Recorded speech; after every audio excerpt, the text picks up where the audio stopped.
we'll get started. I'd like to welcome everybody. Today's clinic.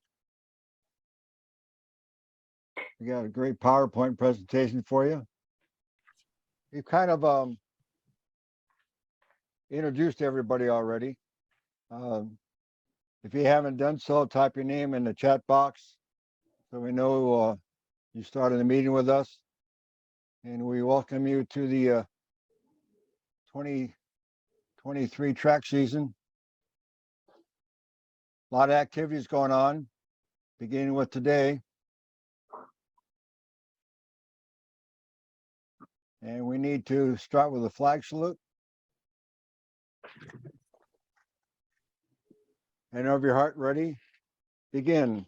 I pledge allegiance to the flag of the United States of America, to the republic for which it stands, one nation, under God, indivisible, with liberty and justice for all. My copy of the addenda, so I know where I'm going. We're doing something new this year. I'd like to start the meeting off with messages from your board members. So Faith, you're up. All right, well, very excited for the new season, and I just want to welcome you and wish you a very happy Merry Christmas and a Happy New Year, and just excited to see all of you on today to learn something new, hopefully, or refresh something that we already do. Or both. Or both. Mr. Fuller? Duke, you have a Hello, message? I'm here. Okay. You got a short message? I got PowerPoint later, but welcome Okay. everybody. Looking forward to seeing you on the track this year. Okay, I'm up next. I want to point out a couple things. NASA is having a national convention in Riverside in 2023. And the last weekend of August is California Officials Day. And I don't know yet if you have to be a member of NASA to attend that. But it might be an important conference for you to attend. One other thing NASA has done is they have a training session for concussions. Go to their website if you're interested and take that concussion awareness program. You know, we don't have a lot of them, but occasionally we have people bump their heads and they need help. Mr. Crowley, you have a message for us? Is he here? I didn't see him on, but Mr. Enns, you have a short message for us? Hello, I'm here. All I have to say is in the next couple days, please go into your calendar, into Arbiter, and go to your calendar, and please put in your blocks, especially starters and implement certifiers, because those assignments are going to be coming out probably after the 20th, so Tuesday night. So go in and make your blocks now. You're not going to make any OC happy if you don't block yourself out and you don't accept the meet, or you accept the meet and you hold on to it and then decide you're going to go to a different thing, and that we might not let you out of that assignment unless it's a dire emergency. Thank you. That's all I have. Mr. Bard, do you have anything to say as a treasurer? I have a few things. The one I want to add to those of you who have not yet paid your officials dues, please get it in as soon as possible. Some information from the convention, which I think is very important, and that is that due to some insurance costs that National has been incurring over the last few years, they will be raising national dues as of January 1. It is likely, because of the way they are going to do that adults will be paying a far greater amount than youth. because they want to essentially subsidize the youth. And the cost of insurance per every member, including the youth, to national has been about 12 to 13 bucks. So it's likely, although they haven't given us the number yet, that annual dues will go up at least 12, maybe as much as $15 to $20 a year. So if you have not yet done your national dues for 2023, I would urge you to get it in before the end of the year to save yourself some money. And I would also urge you to use the multiple year option, which only officials have. So you can lock that cost savings in for a number of years. And I want to add my wishes for the season to everybody, not only Christmas, but Hanukkah and Kwanzaa, and Happy New Year to all. Okay, Robert Cardenas, you have anything for us? Yeah, and I'd like to just, for those that didn't have an opportunity to hear who won the awards this year, just to like to acknowledge and congratulate those that won those awards. Just go through here briefly. So the Richard Tehran for the new official of the year. So congratulations to you. Duke Fuller, starter of the year. And let's see, we had Jim Johnson for the Herman Reininga Memorial Award. Jim DeMarco was the winner of the James Carson Award this year. Jim Leahy for the Madeline Arnold Memorial Award, and Faith Hogan for the Official of the Year. So congratulations to all of you, and my same sentiments. Happy holidays, Merry Christmas, Happy New Year's, all the above to all of you. Next up, Mark Lowy, you have anything for us? Yes, I do. Thank you. I'm brand new to the board, so I'm coming up to speed here. And what I've learned about membership and recruitment is that since 2015, we had 194 officials in the Southern California USATF. Last year, we had 112. So that's around 72 down. So that means what I've heard from other board members is that we need 30 or 40 additional officials to cover the meets that we have. There are a large number of invalid officials who are still on the database, but they're either having a leave of absence or they have work conflicts at the moment. So we need to get to some of them and convince them to return to us. So hopefully that'll happen. Meanwhile, there are things going on. I have formed a committee. There's a subcommittee for membership, and I've added Al Alcalde and Moses Dennis. I need 2 more members. If anybody's interested, please let me know so I can form that committee and we can work on recruitment. The biggest thing is if you meet someone, if you're talking to your colleagues in other sports, you meet somebody on the tennis court or what have you, who expresses an interest in officiating or has track and field experience, why not invite them to explore joining our unit? And we're all here because we love it and we do it for our passion. And let's invite others to share that with us. That's all I have. Thank you very much. Thank you, Mark. Mr. Hanley, you have anything for the good of the cause?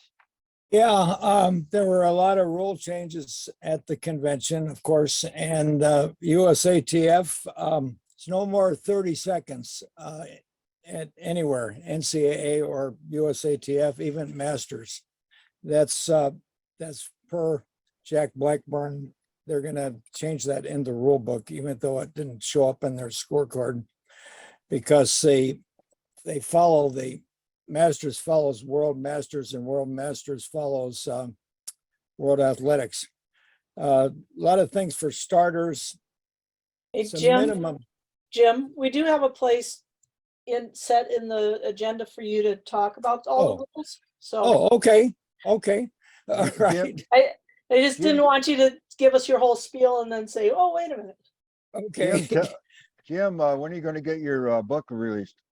We're collating it as I speak. As usual, I want to have it out the last week of the year, just, so a lot of people buy it on New Year's. So I would say I'm shooting for January 1st. And you're raising the price too? Yes, it's gonna be $17 if you get it. It's $17 plus $3 shipping. So if you buy it online, it's $20. The postage has just gone absolutely crazy, and I had to do it. I'm losing money. Everything has gone up big time. So that's the deal. All right, thank you, Jim. Anne Marie, you have anything for the good of the cause?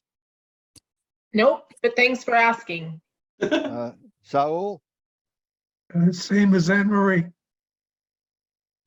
I remind people that Anne Marie and Saul are member at large. If you have any issues with or ideas, you would talk to one of those two first and they'll bring it up to the board. Thank you, board members.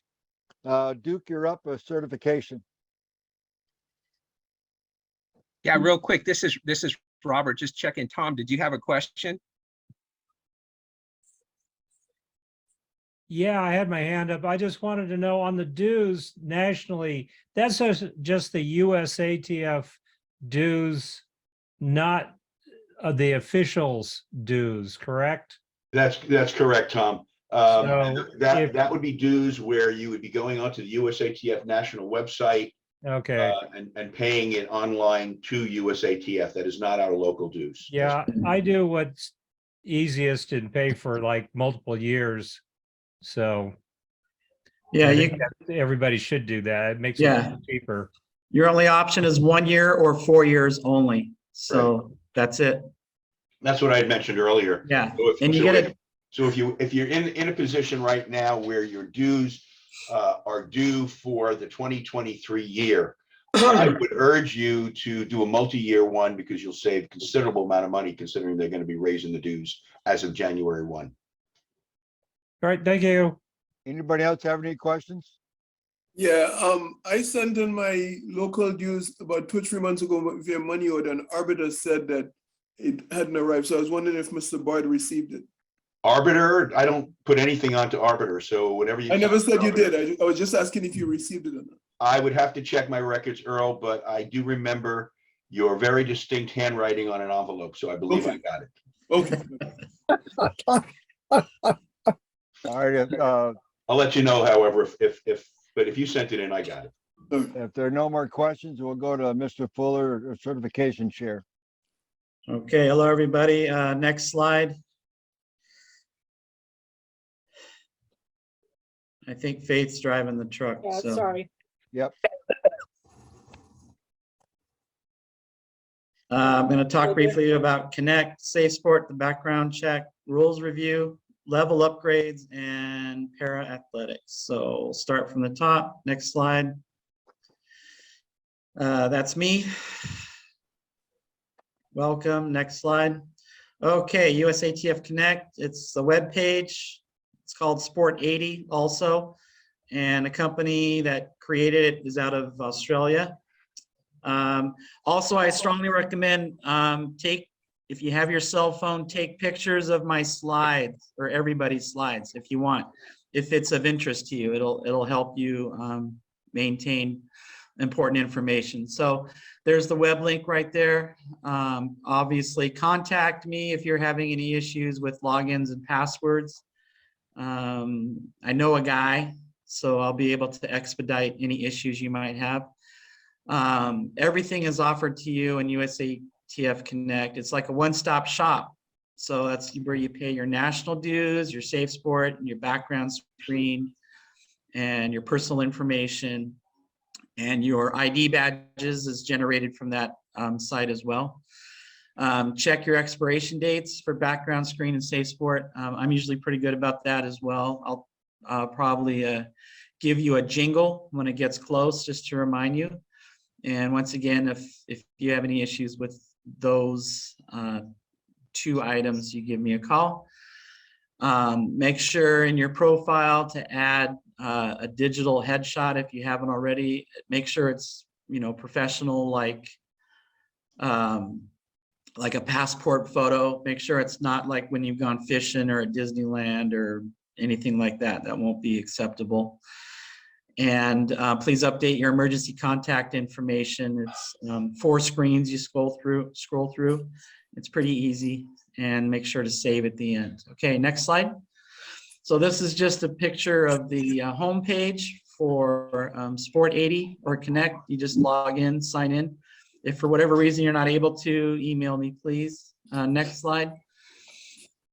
And this is your personal homepage. And as you can see in the middle, it has the background screen and the Safe Sport right there. So that's where you will start the process if you're getting close to requiring to renew those. Next screen. This is an example of what would happen if you clicked on your background screen. On the left side, it shows, I think there's like 11 different screens you have to scroll through. Make sure you'll have to populate all that information. And then at the very end, at the bottom, it'll say pay. And always check for your little grocery cart at the top right. It should have a number 1 on there. And then I think it's like $23 and change. It's a good deal. Okay, next slide. And here it is, Safe Sport and background screen. Hey, Safe Sport's free for us, so that's a good thing. And it's good for 1 year. Background screen, it's good for every 2 years. Also for Safe Sport, it has the long, like 2-hour version. And then once you complete that, then you go to the next. It's a compressed, I think it's I forgot what they call it, level 2 or something. There's a level 2 and then a level 3 the following year. Then you'll have to cycle through and start the long process again. And again, after you complete it, small shopping cart at the top if you need to pay any dues. Next screen. This is an example of your membership profile, and everything on the left side you can access. Like you can edit your profile right by where my picture is, and then on the left of that is all of your memberships. It'll background screen. It'll show you when your memberships due, your level certifications, your grade level, like if you need to upgrade or if something you think is missing on the back of your card, and then your certification status, which will show you when your expiration date is for national dues. Everything's there, one-stop shop. Okay, next slide. And one part of being a certified official is taking a rules review. And please note, we don't call them tests, but they're rules reviews. And they're available online, or you can print them out old school, mail them to me, text them. Yeah, but if you do them online, it's automatic. They auto grade it, and then I get notice. So it's convenient if you do it online. And again, there's the link. So if you're an apprentice or an associate level, you just take the basic quiz or the rules review. And then if you're national or masters, you have to take the basic and the advanced rules review. Okay. There's many other options you can do if you want to do implement inspecting. There's reviews for that. Race walk, referee, LDR, it's long distance, track and field referees. There's lots of different options for you. And at the very bottom of the webpage is the Paralympic rules review for grade 1. We'll talk more about para in a minute or so. And next slide.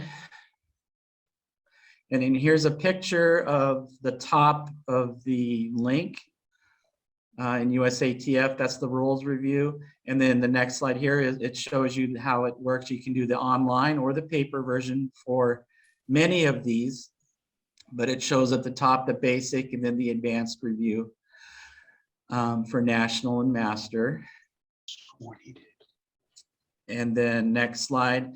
And then also there's specialized certification options for you. You can see them all here: referee, LDR, race walk, wind gauge, laser, para, inspector of implements, lap score. All of these are here. So you might find a very special niche that you really like. So strongly recommend you go for it. Now we're going to talk about upgrades. So you start out as an apprentice, and then every 2 years, if you'd like, or if you're eligible, you can request to be promoted to association level, national level, or master level. There is an application for that. Please contact me, and we'll get the ball rolling. Okay, and then it shows what the percentage is to pass for the rules review, number of meets, and the number of letter of recommendation. So as you move up in rank, you obviously need to provide more letters of recommendation, typically from a master level or an OC official would be good, because they're the ones who are probably observing you. Okay, next slide. Letter recommendations, yeah, just as I said, do not provide high school officiating. This is the big boy stuff. So this is right, junior college, D1. So it all has to be work from USATF or NC2A. And then complete the rules reviews. And then the master level will require also a written philosophy of officiating. Okay, so what does that mean to you? Anyway, if that's an interest to you, when you get to that point, email me or call me and I'll talk to you in more detail about what that is about. Duke, real Yeah. quick. Go ahead. Clarification. Let's say I was an apprentice official and I want to upgrade to association level.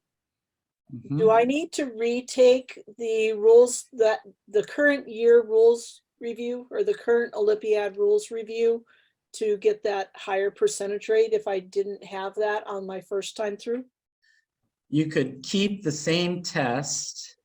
If you were going from association to national, you would have to take the advanced test and keep the earlier test. If you didn't get a good enough grade on it, you can obviously take it over. That's fine.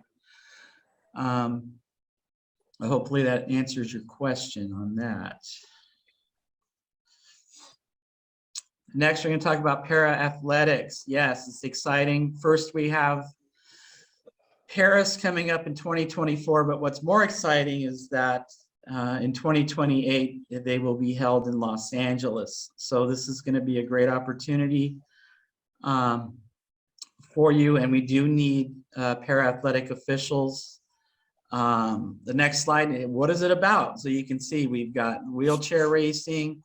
The top center is frame runner. Those are for athletes with cerebral palsy and other severe deficiencies. And you've got, it's pretty exciting to watch. You see the bottom, visually impaired, which is like completely blind, sprinters with aids. Those are really great. And then we've got lower limb athletes with disabilities, and there's upper arm athletes that use special devices for their hands. And then we've got seated throws. Oh, go back. Seated throws. And there's ambulatory, obviously, and visually impaired long jump, and yeah, all kinds of cool stuff. Next slide. And then there's also high jump too, and that's pretty exciting to watch as well. Okay, so with that being said, like I said, at the very bottom of the rules review link it takes you to a separate web page, which is out of Adaptive Sports USA. And you click on the officials course. And then from that next slide, and it shows you there's a 71 slide PowerPoint presentation from here. And it's a 25 question test. That's found on slide 69. I think someone has their TV on. I mean, unless you're pulling that card, I would Please say mute yourself, Trevor. seal on the side.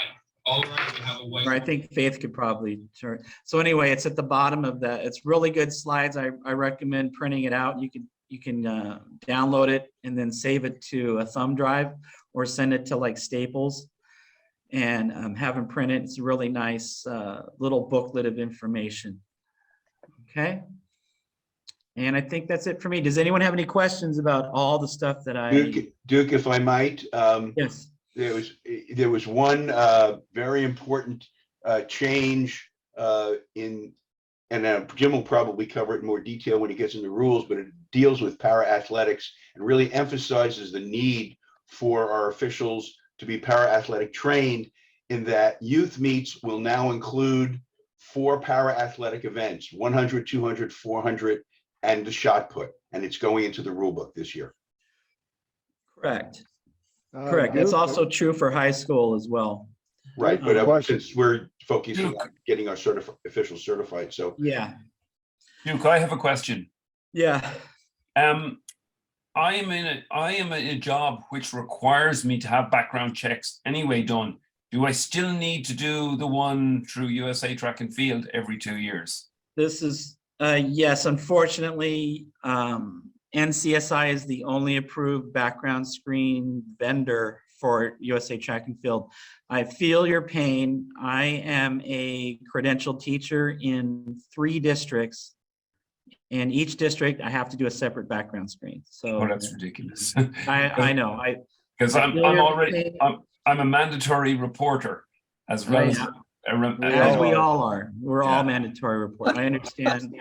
I feel your pain, but unfortunately that's through us. It's a good thing it's only $23. Okay. All right. Duke, I have a quick question on upgrades, Duke. Yes. So there's a separate test for each level, national and masters? National and masters are together. I got to check my notes. It's been a while. Masters, I think you're required to only answer 5 of the questions. No, national 5. Nationals master 5. 8. Masters, I think, is 8. And if you are a starter, you need to answer 2 of the starter questions out of there. Okay. But if you're Duke, just I a have a blue quick coat, question. yeah. As a second-year official, do I need to take the rules review again? The rules review is only good, it's for the Olympiad. So if you have taken it within this Olympiad, then you should be good to go. I see. Okay. Thank you. I have one other quick question regarding the renewing my dues, because I renew every 3 or 4 years, whatever the max was. Right now on the website, it's showing an individual adult membership, $40 a year, or do I go through the official memberships, $140 for 4 years? Yes. if you want to be able to get the discount for the officials and to be able to do a multi-year registration, you have to go through the officials. There is no multi-year registration for anyone but officials. And what they will also do is they will probably ask you for your certification number to verify that you are in fact an official. But and after they verify that you're an official, then they'll approve the multi-year dues. Yeah. Thank you, Andrew. That's exactly what I was going to say. If your dues are not due this year, are you still eligible to upgrade to add 4 more years on? I have not checked that, Andy. You just go to the website and see if they'll let you do it. Yeah, I And would. if you can't figure it out on the website, call Lauren and she'll call National, find out for you. Yeah. Duke, I have a question about in a couple of years when I want to request to be certified as a national. I'm assuming I have to do a certain number of out-of-state meets. No. No. Out of association. Out of association. So that would include San Diego, for example. That would count. Okay. As we're doing the Mountain West. Though, if I wanted to officiate in Nevada or Arizona, how would who would I contact? You would contact me and then I will give you the appropriate names for the cert chairs in those areas. Okay, thank you. Good And question. I'm also, I'm a regional cert chair, so I would be probably having a hand in all of that as well. for those states. If there are no more questions for Duke, we're on. I have a question. Yes, This is Jim. Jim. When are the rules reviews due for the 20, for the Olympiad? When are they actually due? They're We're in good. the current Olympiad, so we took them in 2021. So as new officials come on, they have to do the rules review to become certified. But since we're still in this Olympiad, our rules review that we took is good up until the end of the next Olympics. Yeah. And then there will be a new rules review coming out then. And then I'm on actually the rules review committee, and I'm actually tasked with updating new questions for the national and the master's level test. So, and what Faith said, that will be available when the new Olympiad starts after 2024. Stay tuned. Quick question. Is our officials number the same as our USA track and field number? No. No. No, you have an 11-digit membership number, and then you have a 6-digit ID number. That's It's on your badge. badge. It's on your badge.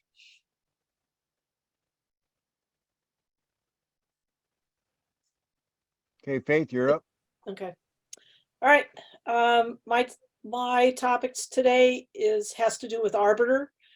Because Arbiter is the main way that we communicate with you for meets. It's really important that you make sure that you have your Arbiter up to date. So I'm just going to quickly go through some key spots to go through and to make sure that you have that up to date. When you log into Arbiter, on the main page is where announcements appear. So this is where, besides sending out an email, like for today's meeting, the link for this Zoom meeting was listed there. Also, as we figure out the dates for those paraclinics, I will put them there as well as send out an email. You can see by the navigation bar up on top, it will take you to the different places that you need to go. Probably most important right now is in this blocks area. Remember, Peter asked for you to go in and make sure that you block out the dates that you know that you can't work. If you work a Monday to Friday, 9 to 5 job or whatever it is, please go in and block your dates for those Monday through Friday, your day jobs. We don't assume that your official coordinators know who's working and who's not, as a full-time job. So please put those in. Also, if you want to find somebody, you need to get a hold of somebody. Maybe you see in the list of the officials that you're working with at a meet, and you want to maybe try and work up a carpooling situation. You can go to lists, and that's where you have all of the officials in our association. It's a directory. Please, though, this information is not to be shared or used inappropriately. There's a way that you, also, you guys only see our active officials. Faith, I have a question. Yes. Once we block these numbers, for example, let's say you have a wedding coming up or for someone in your family or something's coming up and you block that date, and for some reason there's a change, and you can still go in and unblock that date at Yes, a you later can. time. Is that correct? Yes, you can. Blocks are not, they're controlled by you, so they're not permanent. Just because you went in and blocked it doesn't mean that you can't take it and unblock it as well. And we'll show it to you. Also, did that answer your question? Yes, yes. Okay. So this is your profile page. You want to make sure that everything in here on this front page is good. If you move, please update your information here. Also, you want to make sure that this ready button is checked so that we know that you're ready to go. And then Another important spot here, obviously you have information, your preferences and your passwords you can all set here by clicking on these links. And then the custom fields. This is important. Okay, this is the custom fields. Please go in and fill in this emergency contact information. Put in here the name of the person that should something happen to you and we need to get a hold of somebody, we'd like to have this information in here. Also starters, this spot, we'd like you to put in whatever starting equipment or field equipment. Those of you that have the distos, you can put those in there as well. That would be helpful. As far as your preferences, if you go to preferences, this is where you can go in and check off what you want, what kind of alerts you want to receive. It explains what they are. If you want, you can set up a connection to your phone to put your meets on your phone in your calendar. Also, you want to make sure that you have your time zone. This isn't set up correctly. We want to set that to Pacific time.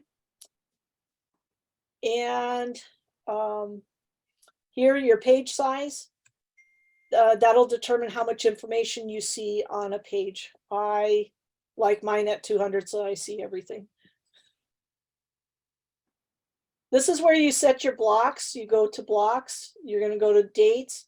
You can block all day. You can block partial days. You're going to select one here. And then you're going to click on the dates that you want to be blocked out. You work that Monday to Friday job. Click the Monday to Friday and you can put in the time and then it should block that.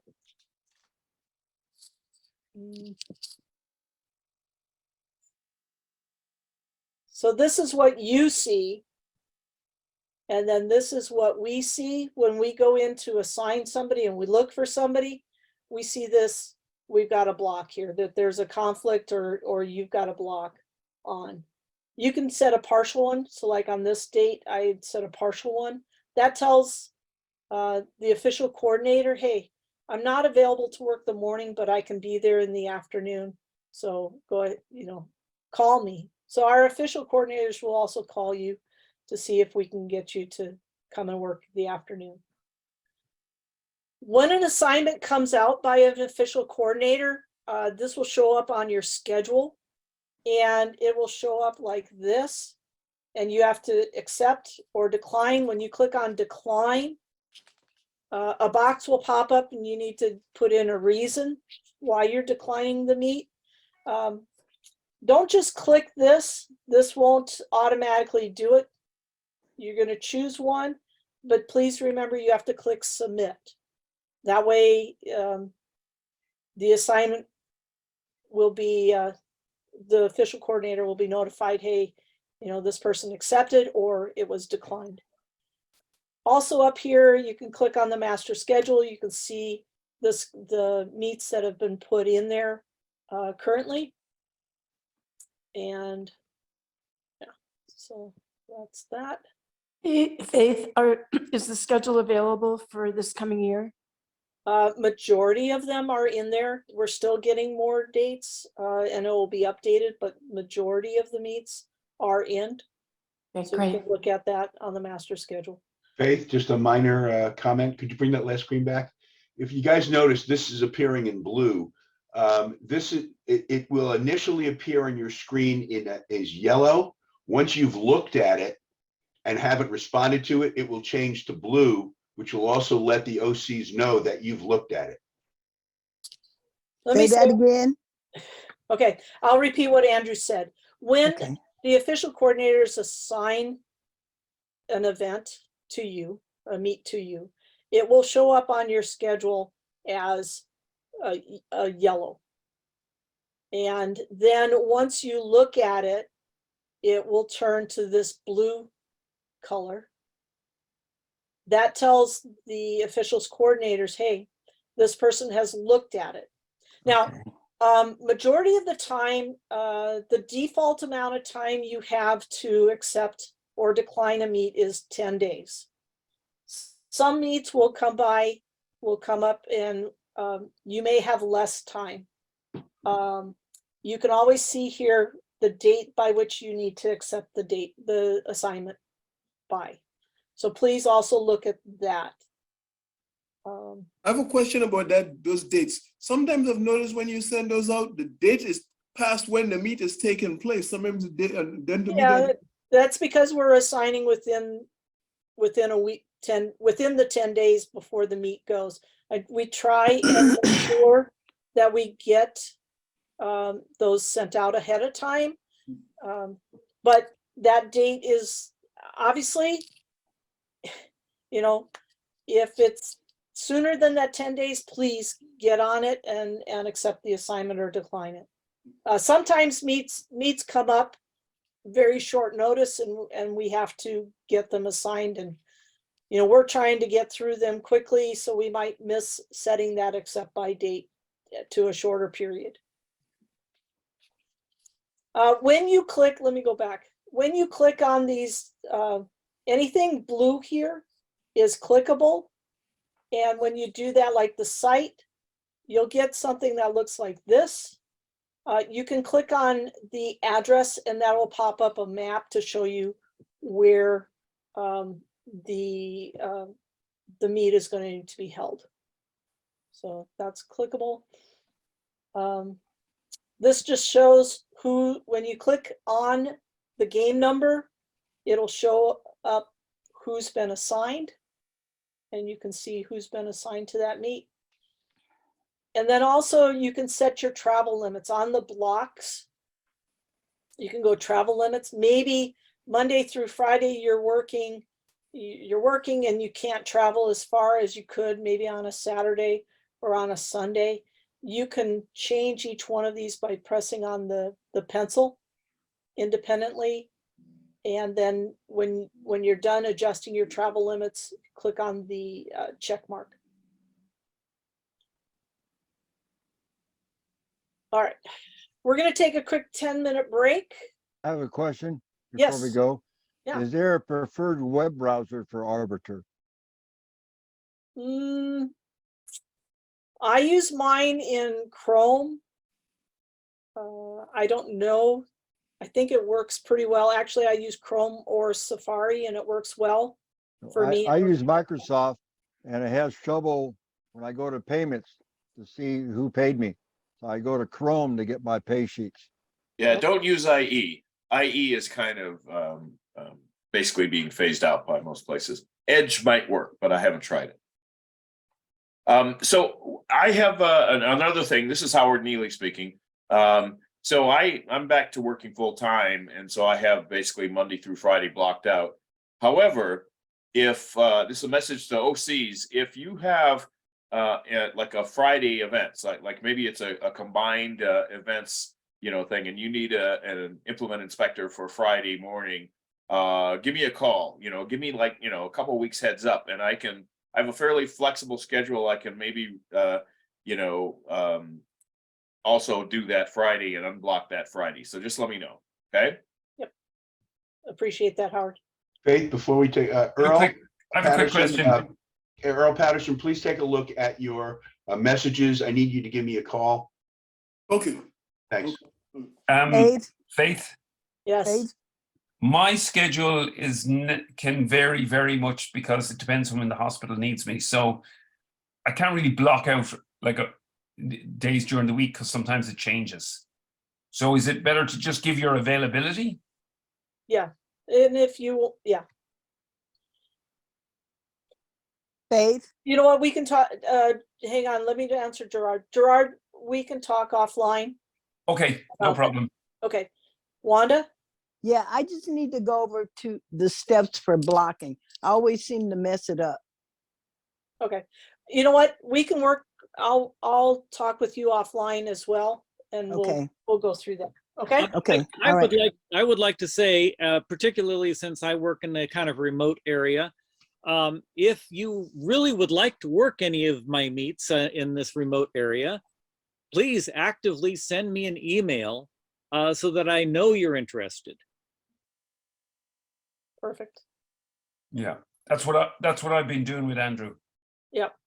Is that Andrew Hacker? Yeah. That's Andrew Hecker, correct. Hi, Andrew. It's Wanda. Hello. You know I love working with you. All right.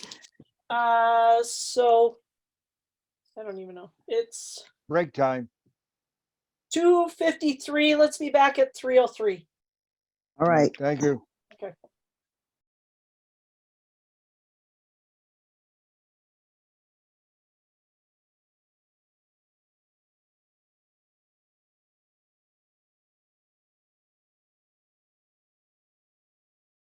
Jim, you're up. Man. Okay. So There, there you go.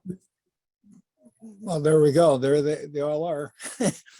USATF rule changes. The big one, well, there are a lot of big ones, but there's no more 30 seconds in anything.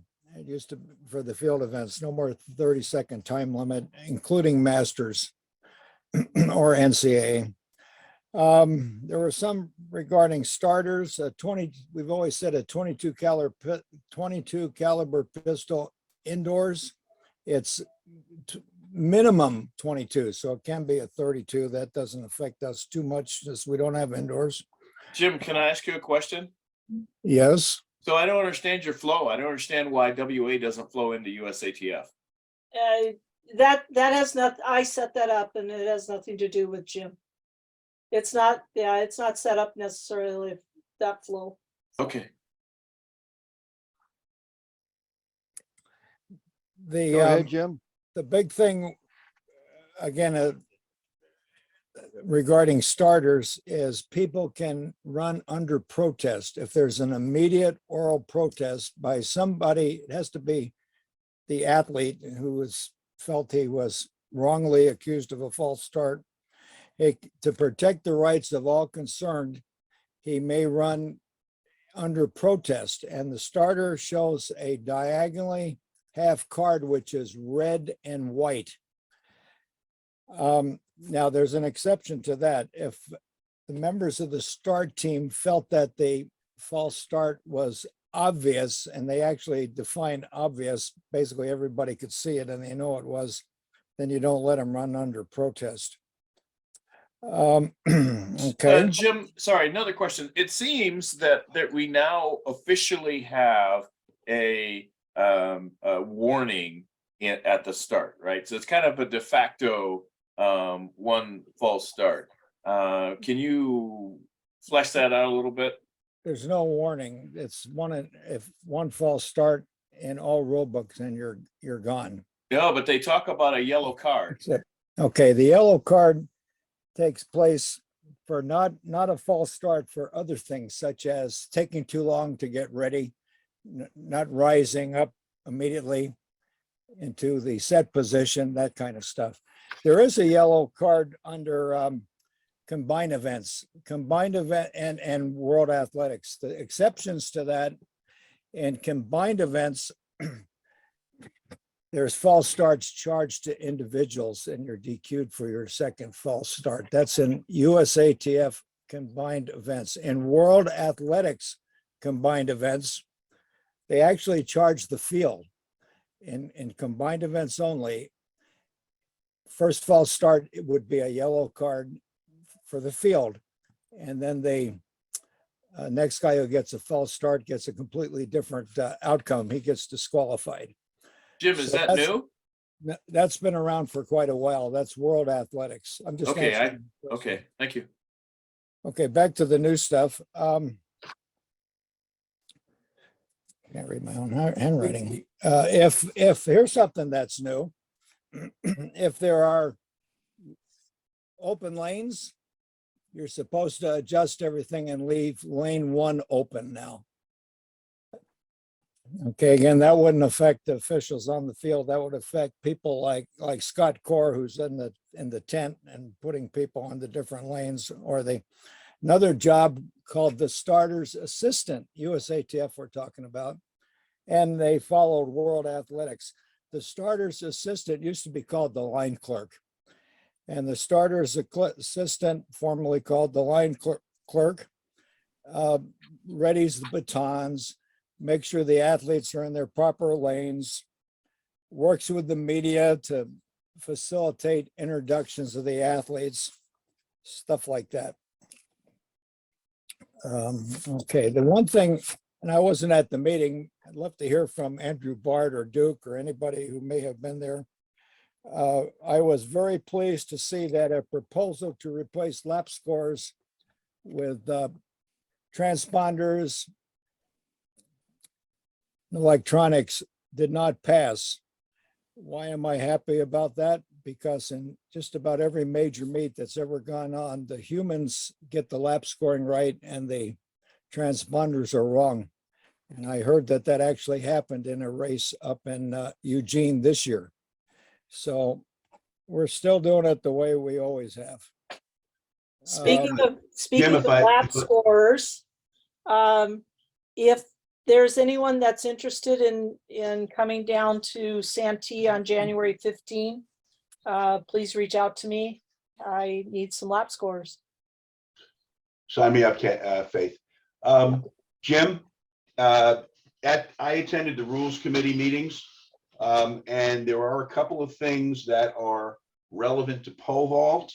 I mentioned one earlier about the changes in para, but with pole vault, there's a situation, there are two situations, one of which was there are some masters athletes who, because of their age and capability and so forth, might set the bar at 3 feet, 4 inches or what have you.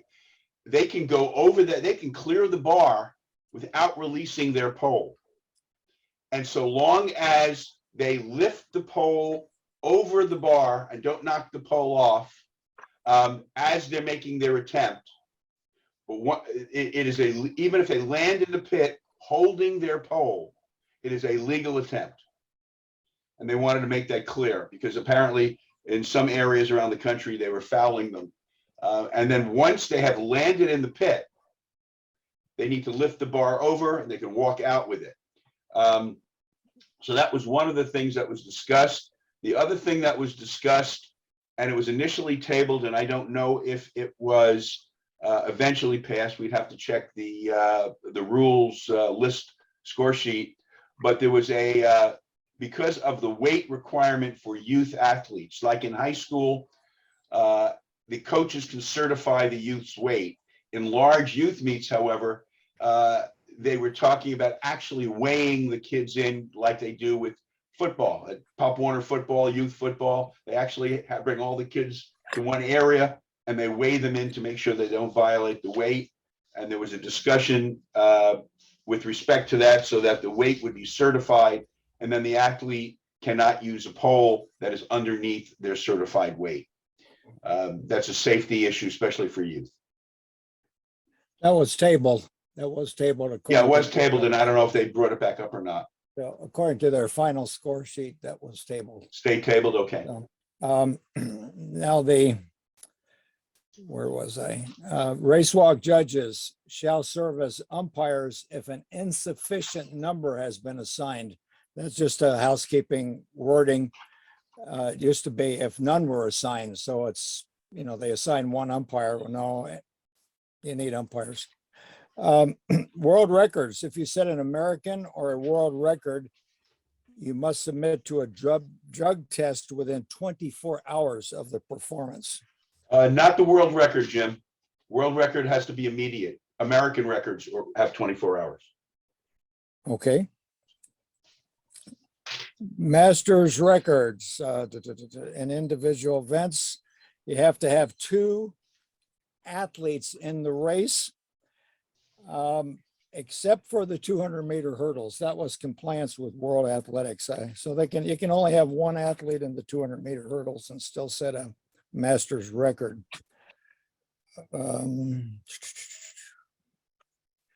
We have found the practice of the records committee is they need to be finishers, not just starters. Good. Also in Masters, events of 800 meters and up shall be run as time finals. No, qualifying heats and all that, 800 and up. And Masters, they changed the wording. Again, it's a housekeeping type of thing. It's age 35 and up. The wording used to be over 35, but they really meant 35 and up. NCAA changes.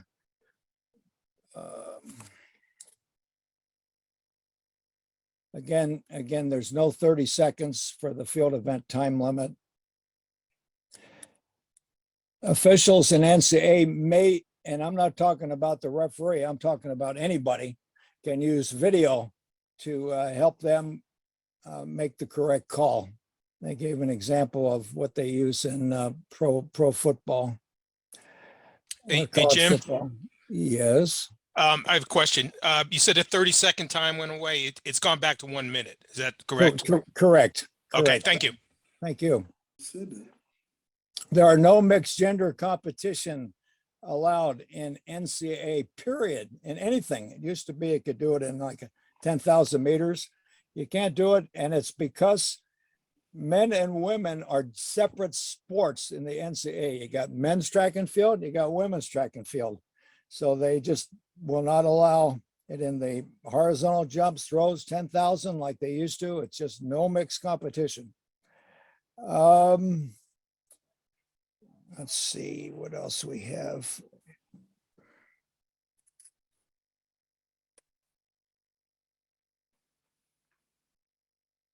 That's the NCAA. Do you guys want to hear high school? I have a question about NC2A. I went through their, they posted a table of changes for the 2023 rule book. And there seems to be I'll say a conflict with respect to javelin officiating. And so they say that it's recommended, but not required, that you have 2 officials in the field. But they say that the official who judges the mark inside the sector, that's distinctive from the official outside the sector who judges whether the javelin landed flat. And they separate. They say, shall not do that. So what happens if you only have 1 official out there? What's the recommendation? Not calling flats, maybe. Yeah, it seems to me that so I think that the way that they thought they were going to get out is they said that the official within the sector would not call flats unless it's completely obvious, right? I mean, like where you see the tail hit first, right? And so is that the correct interpretation? Is that the flats are only called by the official in the sector if it's really obvious, like the tail hits first? What the role and the policy has been for years is that you have a separate official out of the sector who just calls flats. Okay, so that the problem is, again, they didn't have enough officials, so that's why they said recommended instead of shall. Whenever you see something like shall, it's mandatory language. So the bottom line is they're giving leeway to coaches and meet managers to break their own rule. But there should be 1 watching for flats and 2 in the sector, watching where it lands and putting down the prism for electronic measurement or the target or the tape. So maybe a recommendation for the next, rules session is that they add another sentence in there that clarifies what to do if you only have 1 official, right? I mean, I think that they thought that they were being sufficiently clear by adding the text about that if it's, obvious that, that the throw is flat and so forth. But it would be nice if since they are allowing 1 official, they don't encourage it, but they are allowing it, that they would, take away that ambiguity. Feel free to submit that request yourself. How do you do that? I can help Use you this. with, I can show you Yeah. how to do that. Okay, all right. Put the verbiage together, yeah. And I'll send it to me. coordinate with Jim offline. Thank you. Jim, can I ask a follow-up question on the world record, American record? Sure. And that's any record, like a master's American record? It wasn't in the masters section, it was in the records section, so that would, boy, that's a great question. I don't know. I just don't know. All right, probably Jim, not was that my a question issue, regarding the but drug sometime. testing? Yeah. Okay, this was a very long conversation in Rules Committee. And that if it is a world record, I'm trying to find my notes because I actually took notes on that. Give me 1 second. I can give you the specifics. Let me just pull my notes up. But it's in essence, if it's a world record, the testing needs to be done right away. For an American record, you can test within 24 hours. That's the essence of it.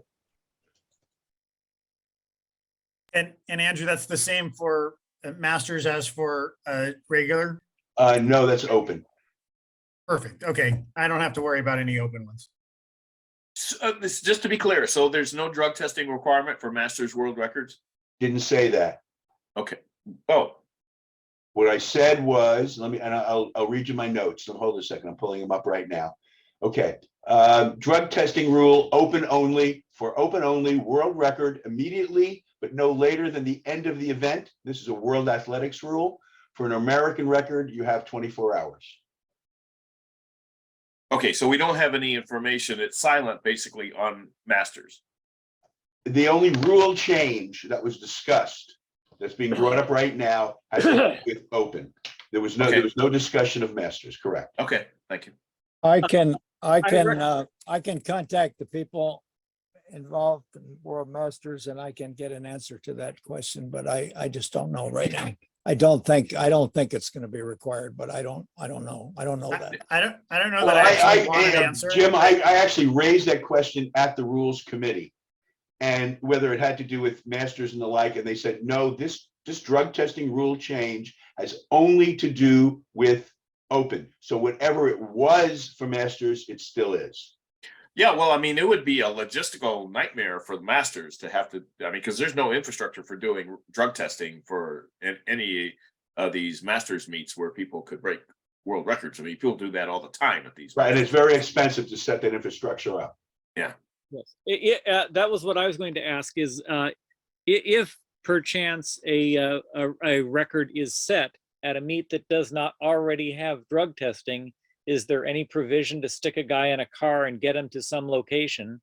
I recollect this happening with another indoor world record a few years ago. Well, Andy, again, the specifics that were mentioned at the Rules Committee, and by the end of the event means the end of the meet.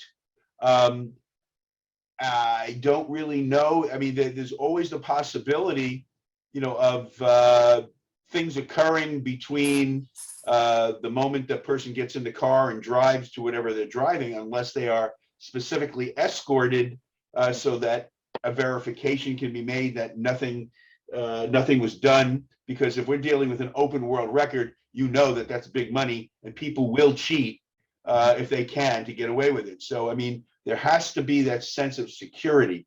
What the process is, they didn't get into that. They just basically changed the rule so that the world records, those that are going to be, verified by World Athletics has set the rule, and it's immediately, but no later than the end of essentially the event or the meet. For the American record, that's within 24 hours, and that's, I think, the way it's been. So, okay, so I have a question, and you can defer this if you like, but last summer we had at Mount SAC, you had this the World Athletics, their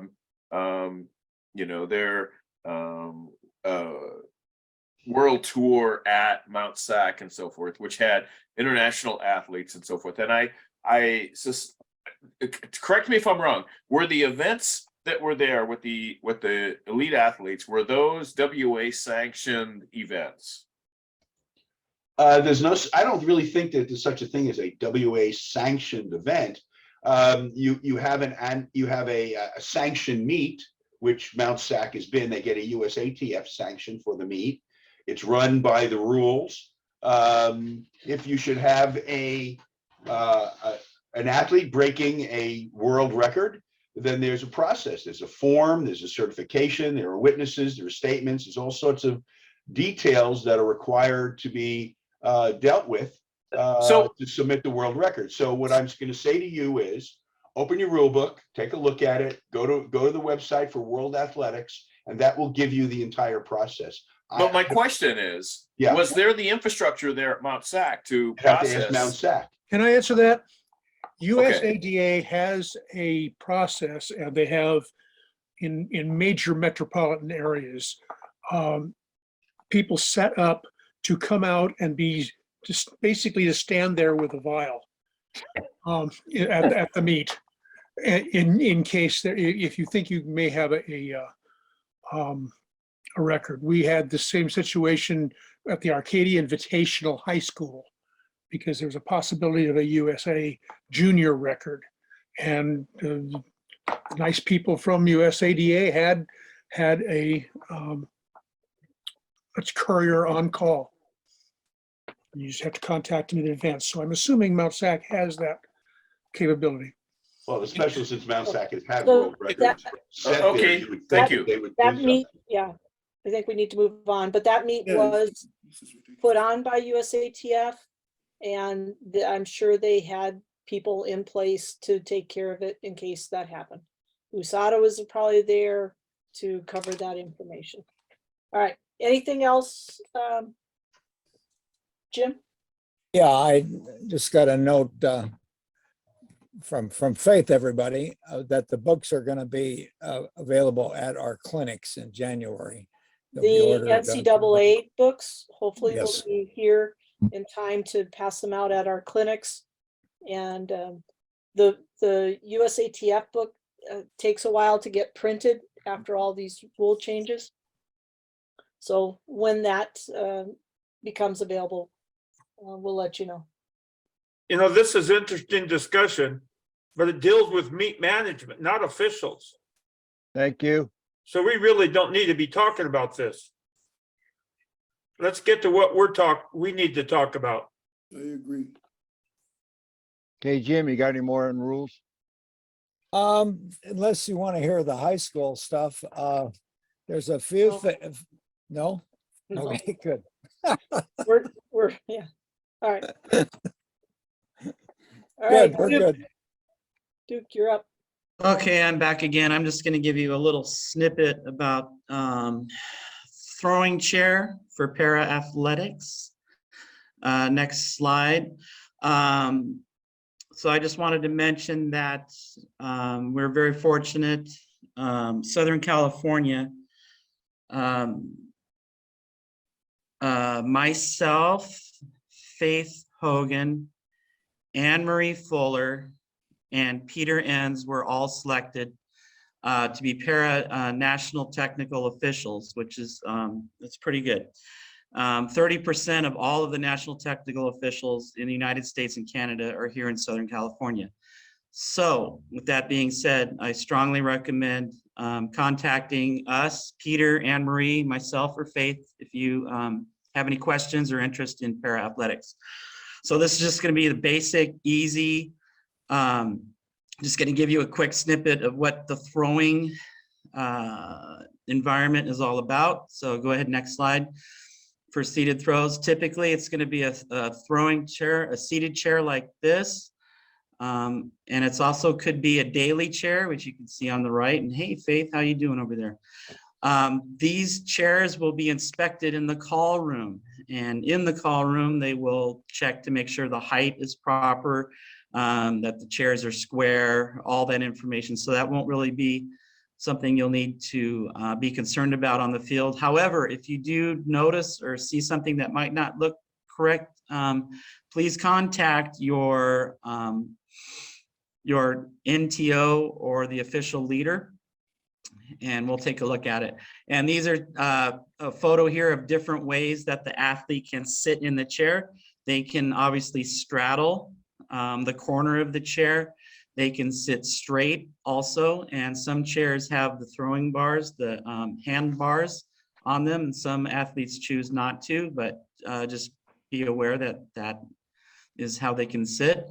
This is an example, a good example of the strapping that we use. It is not flexible.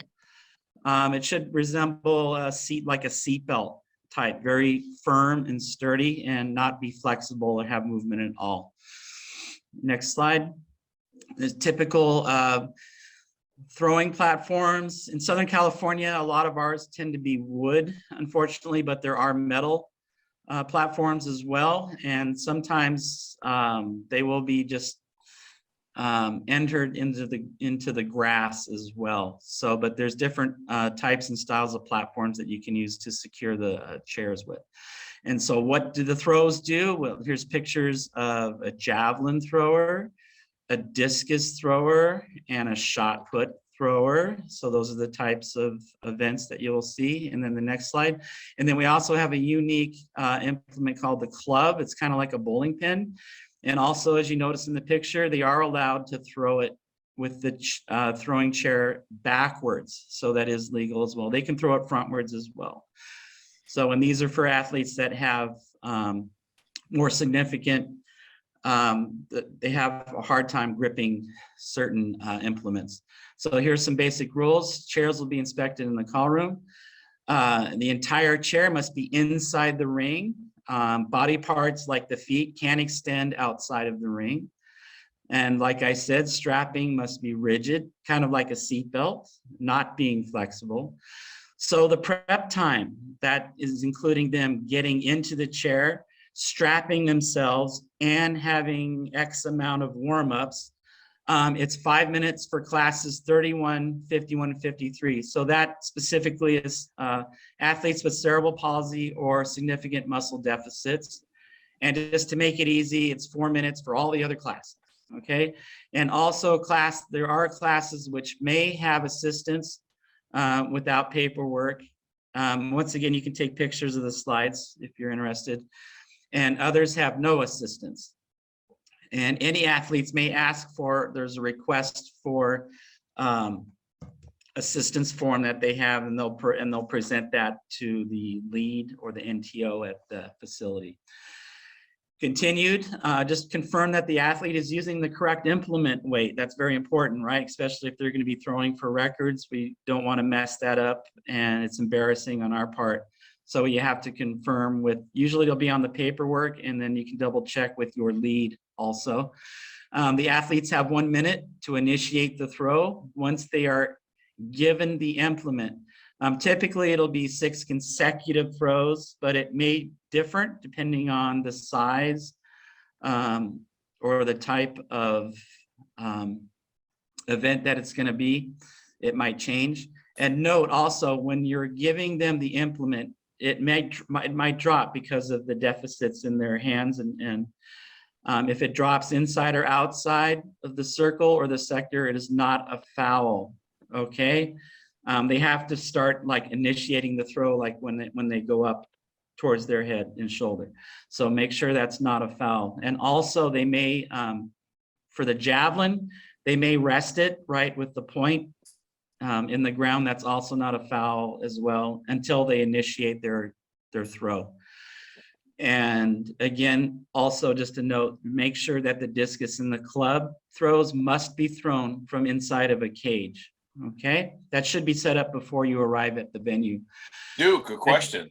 Yes. So when we did the para national championship, the club was not thrown from within a cage. Is that a new requirement, a new rule? To my knowledge, it should have probably been, probably should have been a cage. I can't remember that specific.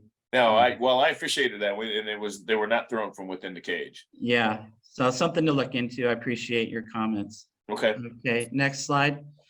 So here's a unique example. So it's class 32. These athletes, they're not able to grip implements correctly. They're not able to go this way, but they can go this way.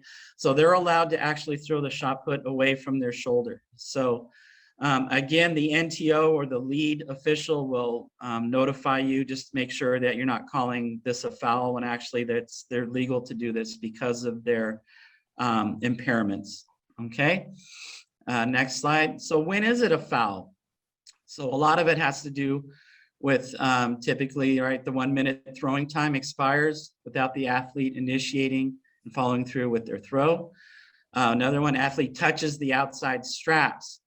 So athlete, you know, like how able-bodied athletes, if they're not happy with the throw, they'll step on the toe board or they'll step outside of the circle. Seated athletes can also do the same thing just by touching the outside straps to make that a foul.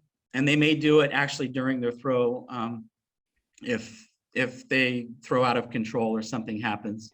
That's also a foul if implement lands on or outside the sector. Just a little note, the javelin must land tip first for U17 and older. If it's younger, then there's different rules for that. But we'll talk about that with probably during one of the Zoom clinics that we'll have coming up. The holding bar that some of the athletes use, if it bends or flexes more than 5 degrees. So it's kind of like a springboard almost. Sometimes that might happen and they're not allowed to have that happen. The holding bar must be straight up and rigid and tied into the seat. And then also athlete lifts it's called the ischial tuberosities. It's like at the bottom, like where the rear is. And here's a picture of it. Approximate contact. So it's called lifting if they lift their bottom or if their knees go apart from the seat, those would be considered fouls as well. And those are what we look for. They are allowed to slide on the seat, but again, they cannot lift. Okay, and then we'll show more videos and go into more detail later. Duke, can you go back one slide, please? Yes. I believe Faith can. Go ahead. So, okay. So how are we going to determine that the bar flexes more than 5 degrees? You visually observe this happening. So it's pretty obvious. So you 5 degrees? Yes. If it bends, it's not good. It's got to be straight. And you can line it up to a fence or something else that is vertical. No, but I mean, if it flexes, that means it returns. So it doesn't stay at 5 degrees. It maybe flexes 5 degrees and then snaps back. That would be the only way it gives advantage. That's a foul. You're gonna see it. You're gonna see it, Howard, with the big boys. So nothing to worry about with the younger kids or anything. But you will see it when it happens. We'll show you videos of it. Yeah, we have great videos. Yeah, I would love to see how you verify that. We have we have like 300 pounders that, yeah, it's pretty amazing. If it's 6 degrees, Howard, don't worry about it. Okay, I think that's all of my slides. I think, Faith? Yep. Is there any questions for me? Yeah, I Duke's that. If way I understand it, there's one chair per athlete that gets strapped down, and then the athlete does all their throws, and then you take that chair out and bring another chair in for the next athlete. Is that how the process goes? Actually, the chair can be shared between athletes. They Okay. just need to be verbally, they need to ask for permission. We strongly encourage that. It helps with the event.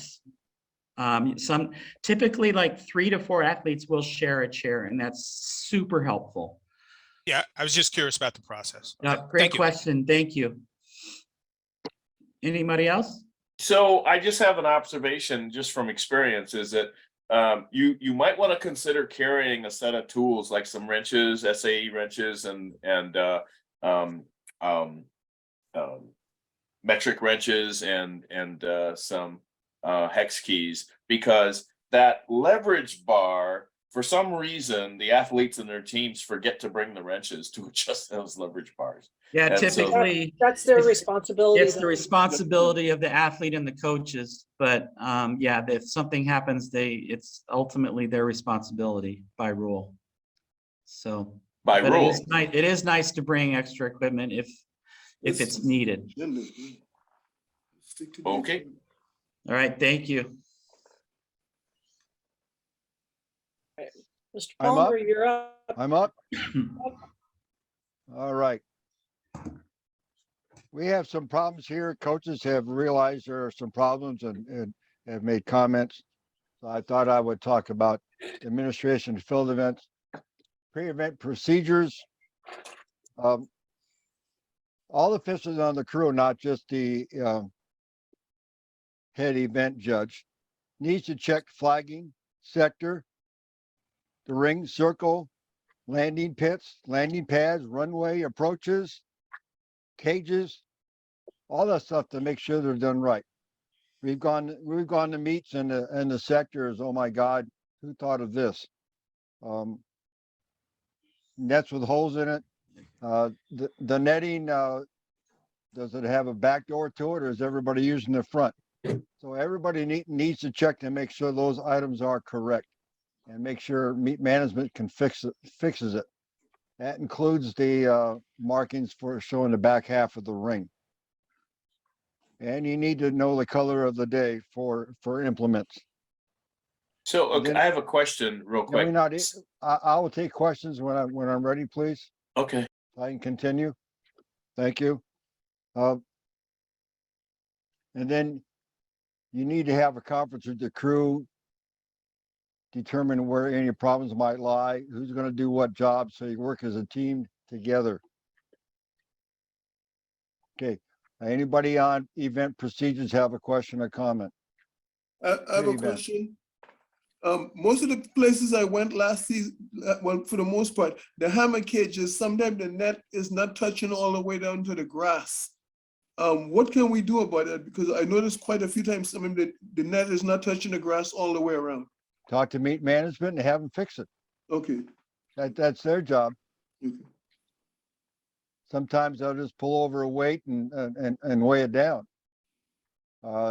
Maybe it's as simple as you just tightening up the ropes holding the netting back. I've went to places where it was so high, there was nothing you could do, we could do to fix it. It just stayed, in certain areas, it just stayed above the ground. Well, then you I have think- to determine if it's not safe, then you don't do the event. Okay. I think at some point you call your official coordinator over Okay. and they can work with meet management. Okay. Okay, so have- it's going to be, so it'll be the OC's calling that. So similarly with sector lines, if the sector lines are grievously wrong, then we basically turn that over to the OC as well. Is that correct? Well, you can talk to OC, but contact meet management and get the sector fixed. Basically, we as the officials coordinator are the interface to meet management. Yes, It's not something you can settle right there on scene. Get us involved. right. Right. have- Athlete check-in. We have a lot of veteran officials that do this incorrectly. When athletes check in, the athlete must check in, and not the coach. It's all right for the coach to tell you someone's scratching, but the athlete must personally check in. And if there are implements involved, they need to have their implement in hand. We have probably over half our officials will check in athletes without implements. So you have no idea whether it's illegal or not. And this is really an improper, incorrect procedure. We need to fix it. I have a question about the mark of the day and on implements. In a master's meet, some of the age groups use different weights, different implements. Now, is there a mark of the day for every single age group? That should be checked, because somebody could get the mark of the day for an implement and end up using another one. How is that addressed? This might be a question for the implement inspectors. Well, if your color of the day is red, all legal implements would be marked red, wouldn't they? Yeah. But you're in the 80-year-old age group and your implement weighs whatever, I have to look it up on the chart, but so you get that mark correct, but you throw a lighter one. There should be different marks for mark of the day for each age group. Right, and similarly, we don't have a way to, we may have a way, but we don't check their ID to find out what their actual age is, so that we know that they're, that we have certified the event for that individual's age. Talking as a masters athlete, I also do throws. We never seem to have a problem because when they check the athletes in, they get our implements and they bring them out when it's our turn to come and throw. So for instance, women's 55 through 59, they trust us when we say we're women's 55 through 59 and they weigh our shot in or whatever. If it doesn't make weight, it's not going to get the color of the day. If it does, it does. But my experience is they bring it out in separate groups. So there's not a chance that you might be throwing a lighter implement. Okay. I don't know. Let's move on now. The other thing about athlete, on that. the other thing about athlete check-in, if you're running flights, check with meet management if they're going to follow the rule, or let the athletes check in before each flight, not before all flights. Sometimes they mix it up. All right. Other place we have real problems is the pre-event conference with competitors. I can't say it any better than keep it short and simple. We've had officials 5-6 minutes. If you're over 3 minutes, you have a problem. What's the real purpose of having a conference? You're given the throwing order. You're not discussing rules. They're supposed to know that. You're given the throwing order. You might discuss if there's any new rules, or if you think they're young, remind them, wait till the implement lands and step out the back. We don't need to quote the rule book. You also need to tell them when their clock starts. Mr. Hanley, I believe there's a new rule where we have to give permission to enter the ring. I don't know anything about that one. Okay, I thought you mentioned it in our last meeting. All right. You have to get permission from an official to leave the area is what I probably mentioned. Okay. So you have to give the athlete when the athlete clock is going to start. Any questions on the pre-event conference with the athletes? It's got to be short. Yeah, I have one question. If athletes are starting to question the rules, how should you address it? Should you say, sorry, should you just address it as that it's your obligation to know the rules? That works for me. And that if you're not ready to start, then step aside, please. Yeah, Hey, Robert, Yes. I just thought of something that you're probably referring to. If an athlete throws out of order in a field event, that's probably what you're referring to. If an athlete goes out of order, he gets warned the first time, and the mark counts, and the second time he or she is disqualified. So I'm sure that's what you were referring Anyway, to. keep that meeting with the athletes short. That means that the event's supposed to start at 1, you're starting your pre-athlete conference at 12:57. So at 1 o'clock, you can start the competition.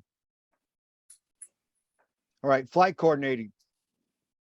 A lot of times, the event takes a long time because the flight coordinator is taking a long time. You need to keep it moving. Basic thing is athlete A is up, athlete B is on deck, athlete C is on hold. And after each throw, you're going to repeat who's up, who's on deck, and who's on hold. You want the athlete to follow in the person who's taking the measurements. And when the measurement's done, they're ready there, and you tell them your time has started or enter the ring. So that's basic. Up, on deck, on hold. And after each throw, you're going to repeat for the next 3 athletes.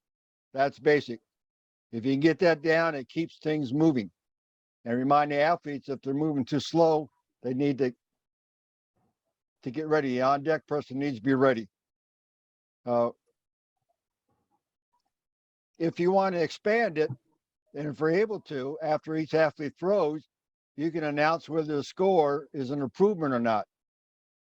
Now, I found out if I say you have a better mark, they don't listen because they think I just said no mark. So if it's a better throw, I can announce that's an improvement, or it's not an improvement, or has a better. And then I move on to who's up, on deck, on hold. Then after the last throw, I will tell them their best throw. Robert, is that best practice, or is that just your personal style? That's my personal style. I know other people I have other personal style, but the bottom line is you need to keep moving and keep the athletes moving. I have a comment on that one. Last year, I'll take comments in a minute, please. You want athlete A up, athlete B on deck, athlete C on hold. Sometimes you run into a problem. You'll have 3 athletes from one school and they're all using the same implement. You might want to adjust the throwing order so you don't have to wait for the implement to come back from the throwing sector. Any comments on flight coordinating? I have a I had a few situations last year. Miss Fade encouraged us to keep it moving and everything. But then when I went up to Moore Park to work a few meets up there, the coaches were complaining we were going too fast and they wanted us to slow it down. So it seems like in some areas they want to move fast, and then the coaches up there were saying we were going too fast. Was that a high school meet? No, college. I don't know what to tell we did a championship meet at Moore Park, and they were getting very picky about the way that things were moving along. They didn't want to move too fast in their championship meet. Also, if you do have a situation like Robert just described, where you have 2 athletes who are using the same implement, before you change the order, make sure it's okay with meet management, especially if it's in a championship meet. And may I say, with all due respect, it's not the coaches running the meet, it's the officials. And therefore they should be, sorry, this is the way it is. I like this guy. Yeah. That works out, yeah, but a lot of you find out over the years, a lot of these coaches seem to have a lot of influence, and we, as officials, some of us are frustrated because we will be doing things that we know are right, and then they could go to get things changed. So the coaches out there seem to have more influence than where you are. Well, I am both a coach and an official. Yeah, but that's in your state. That's different there. It's different there from here. Yes, there are some meets where we're having to play the politics.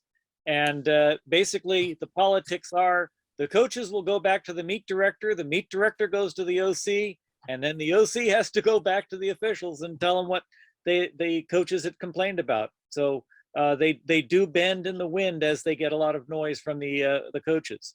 I've not been to a meet where I was told I was too fast or too slow. So, but the idea, you guys know what I'm talking about. Keep it moving. Athletes appreciate it. Keep it moving. One more item on the flight coordinating. If an athlete passes, you should then announce the new throwing order. So the athletes waiting in line know they have more or less time to throw. I was going to make a comment on speeding things up, by the way.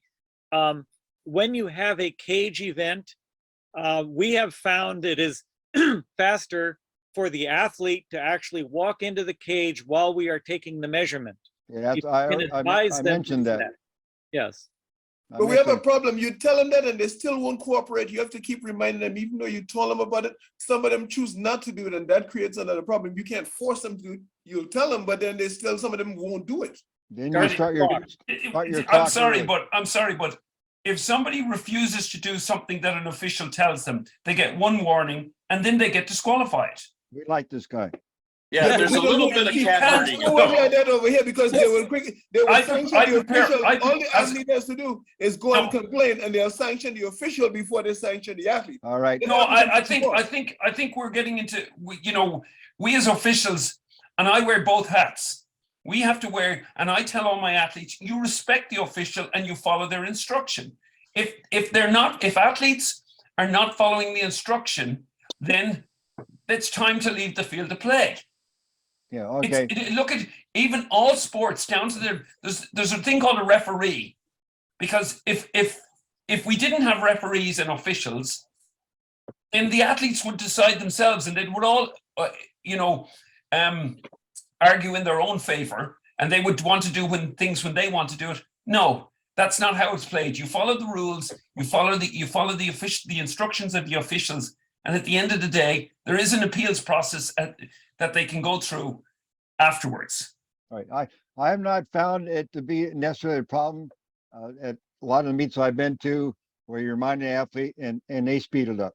So yeah, especially the community college level, you have a lot of problems, and a lot of the athletes seem to have their way. And some officials, they go and the official would get sanctioned 9 out of 10 times before the athlete does, because they seem to know what to do. But I mean, I agree with what you're saying, and I wish it was that way. But many times I found it's not working that way. I have not. Earl, as a rule of thumb, as long as you maintain a steady pace in the way you flight coordinate, the athletes love it, because then they can maintain their pace, they can maintain their readiness, they can go through things. If, however, you've got coaches who have a problem, then you tell the coaches, you need to talk to my OC, let the OC deal with it. If the OC feels, after talking to meet management, that some change needs to be made, you make the change. It's just one day, it's just one meet.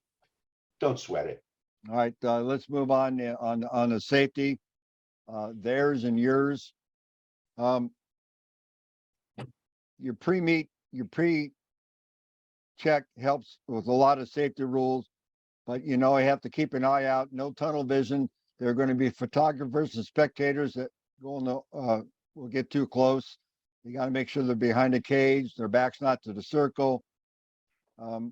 I still have officials, and it happened last year, walking through the sector, and we can't have that. Officials need to be aware of what's going on. They'll walk across long and triple jump approaches. They'll walk through the sector of javelin. You just got to pay attention. Part of safety for you is make sure you have proper equipment to keep yourself from getting sunburn or cold, because they're out there for hours. Okay, let's move on to equipment. Equipment breaks down, starts looking ugly. If you want to, and I'm a firm believer of upgrading. Since I started doing the disto, I upgraded to a steel tape, because you never know when someone's going to break a record. I need a steel tape. My flags are looking ugly, so I bought new ones. Yeah, I can only wash them so many times. So double check your equipment, upgrade them, get new ones, so they're not going to break down. Uniform. You need to get the correct logos. Hats drive me nuts, because you go out to a meeting, we have 5 different hats, and that just drives me nuts. I think we should have 2 hats, baseball cap and the gambler hat. That's my opinion. But the hats, after a few years, you need to get a new one. The brims are wrinkled, the holes in the hats, you need to fix it. You got to look right. Belts, I've seen guys wear belts, 20-year-old belt, it's looking raw. You can only put shoe polish on it so many times. Upgrade your shoes, or at least clean them, so you look the part. And last thing, on the outerwear, it should have the proper USATF logo. So, Robert, you're not in favor of the sun hat? Nope. Why not? I don't think they look good. We're out there. Robert, the hat discussion was had many years ago. I know that. I'm just giving you my opinion. And they need the thing to the back of their neck for sun protection. The gambler hat. It's called suntan lotion, Andrew.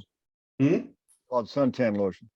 Yeah, but that's I'm sorry. That doesn't work for a health everyone. reason. That's that's doesn't work for everyone.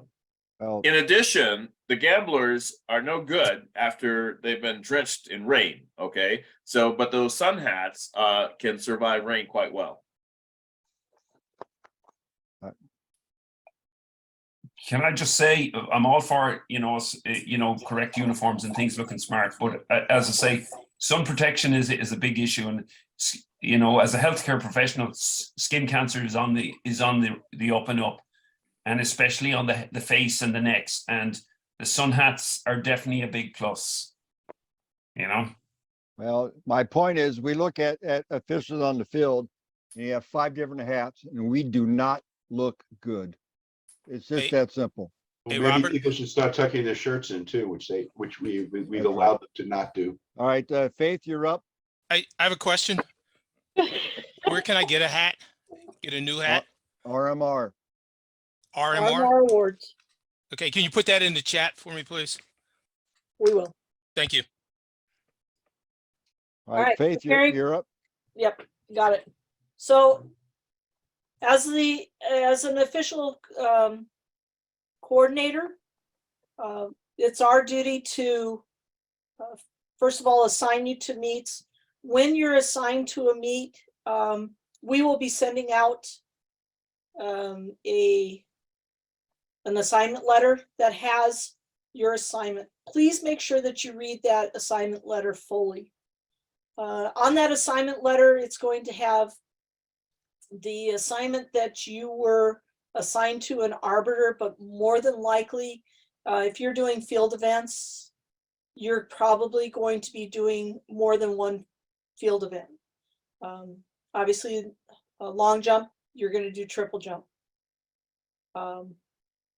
Shot put, you're probably also doing either hammer or javelin.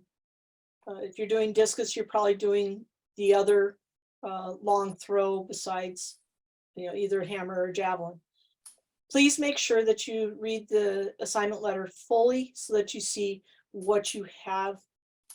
That way you can review the night before, review the rules. On our assignment letter, we also put down what rule book we're using. So you want to make sure that you go to those particular events that you're assigned to so that you read the rules and you know what you're going to be expecting that day. Also make sure that you have the proper equipment to bring along to the meet. For sure, in your bag, you should have your flags, a stopwatch, a clipboard, some pencils, long jump, triple jump, you know, the things that you need for that, high jump, pole vault, the equipment that you need for that, discus, shot put, javelin, hammer. You want to make sure that you're bringing equipment to that. When you get that letter, make sure you look at what the report time is. I know in my letters, I usually create a table and it'll say report time, and your report time is at minimum an hour ahead of your scheduled event. So you need to make sure that you know that. When you get on site, you want to make sure that you find the official coordinator, let them know that you're there. That way they know what time they can put down for when you arrived. And when your event is done, just don't walk off. Make sure you come again, find the official coordinator and check out with them. You never know, there might be an event that's running behind and we may need more officials. So you want to make sure that you have the approval of your official coordinator to check out. Also, that helps them know when to put down your finish time. We've already talked about the pre-event conference with your crew. Again, you're arriving an hour earlier. Your job in that hour is to make sure that the facility is set up correctly. You know, those sector lines are right. That you can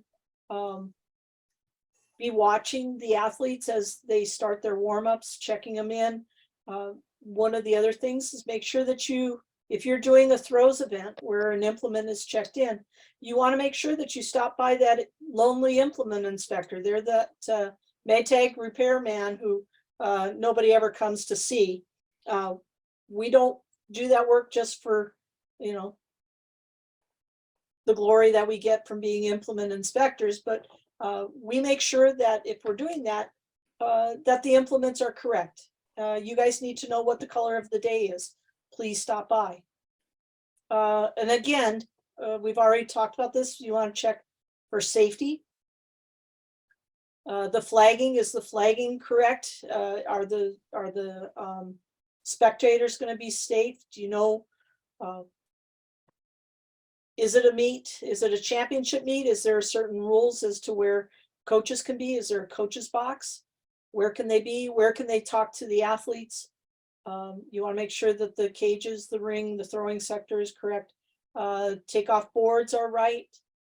And that the landing pads are set up properly.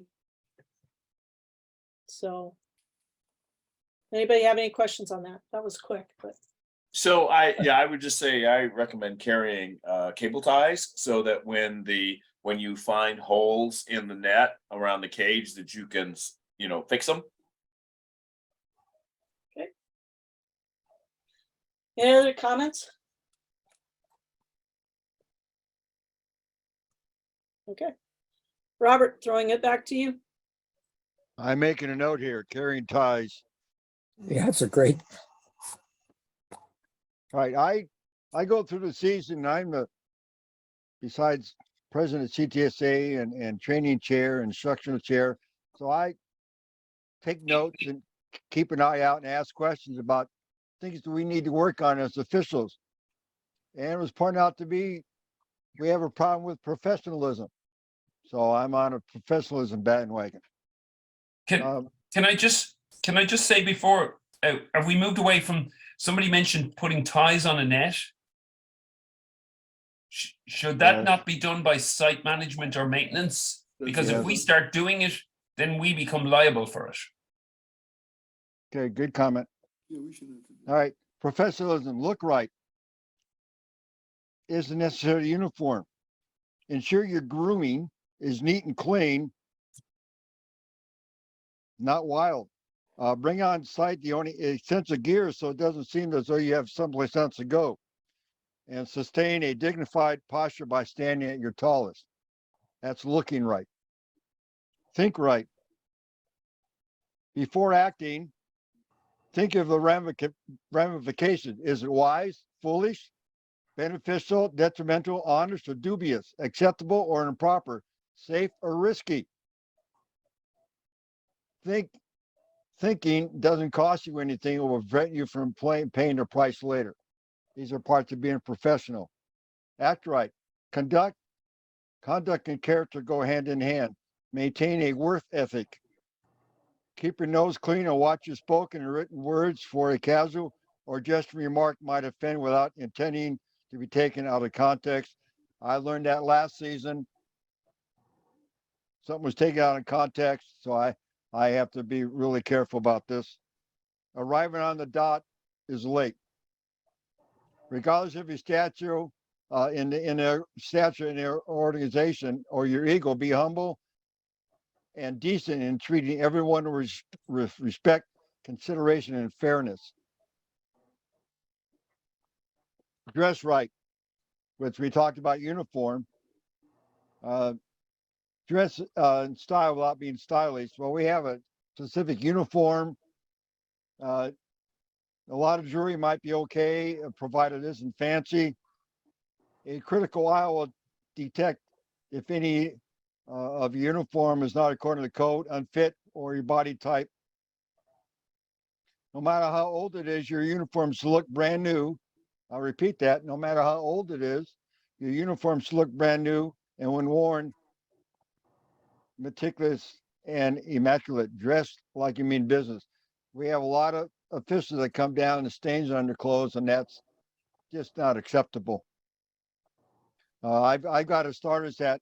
It's 20 years old, but you wouldn't know it because I paint it and take care of it. Do right. Nail into calls is the essence of what you must do as an official. Officiating flexes full of gray areas. Understanding what to call as well as what not to call. Remember, without bias or hesitance, including tough decisions, producing possible disagreement, and stay cool and calm and collected. Make professionalism a habit in every respect. If you're noticed, ensure it's not for the wrong reasons. So we need to work on being professional in all areas. I got this out of a referee magazine about 3 months ago. If you get referee magazine, you go back and read the full article. Any questions, comments on being professional? We need to work on it. All right, I'm off my soapbox. So Faith, I have a question. So I think that Gerard he's got a valid point about liability, but are we not indemnified against something that happens if we have made an attempt to try to improve the safety of the situation? I mean, it seems that without that, we only have one choice, and that is, you have the choice. You tell meet management, of course, they don't have time to do anything about it, and so you have to cancel the event. That's the only recourse we have. I think the important thing is that, I think we have to be careful. I think we need to talk to meet management first and see what they have to do to remedy. But I think possibly, and I'd have to look into this, but we could say, hey, would this work? I think before we just start slapping on cable ties, I think you ask. Yeah, Howard, I was just being kind of devil's advocate to kind of protect us. It'd be one thing to, and I'm all for keeping the meet moving and keeping it going. I would definitely want somebody from maintenance or something. If I had ties, yes, use them all by all means, but make sure that it is secure enough. God forbid something happened and the tie snapped, and then somebody said, well, the official said it was okay, and he put a tie on it. It's a very valid point. I'm not refuting it. It's a very valid point, but I'm just trying to figure out how do we do this in a way that we don't end up having to cancel the event, because, there's a ton of facilities we go to where the cage is not really up to snuff. Yeah, we have to remind those. We should probably remind them that to check the things that they ahead of time or whatever, that they're responsible for having that ready. So maybe a reminder to these people ahead of time to let them know that maybe 24 hours before they should check their facilities to make sure everything is okay. You would think you wouldn't have to remind them to go on and take a look at these things, but even if you get there early, I tend to like to get there early so I can check the facility and make sure that all that stuff is squared away. But at that time, they typically are not prepared to actually really do anything to improve the situation. Now, maybe a good compromise in dealing with Gerard's concern is that we have cable ties, there's supposedly good cable ties that we got from a good source, and we have meet management or the facilities manager actually install those. Maybe that's a good halfway, a good compromise point. Oh yeah, I definitely think that would be a good idea, Howard.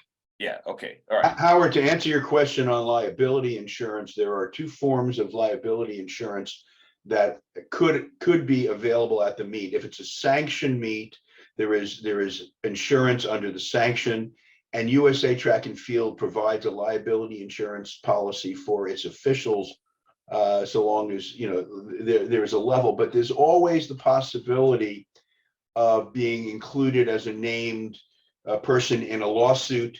A lawyer once said to me many years ago, "You might be right, but I'd rather not defend the lawsuit." So keep that in mind. But we always do minor things. We put little shims under the boards occasionally. We move the cages, we adjust, things like that, which are in good faith.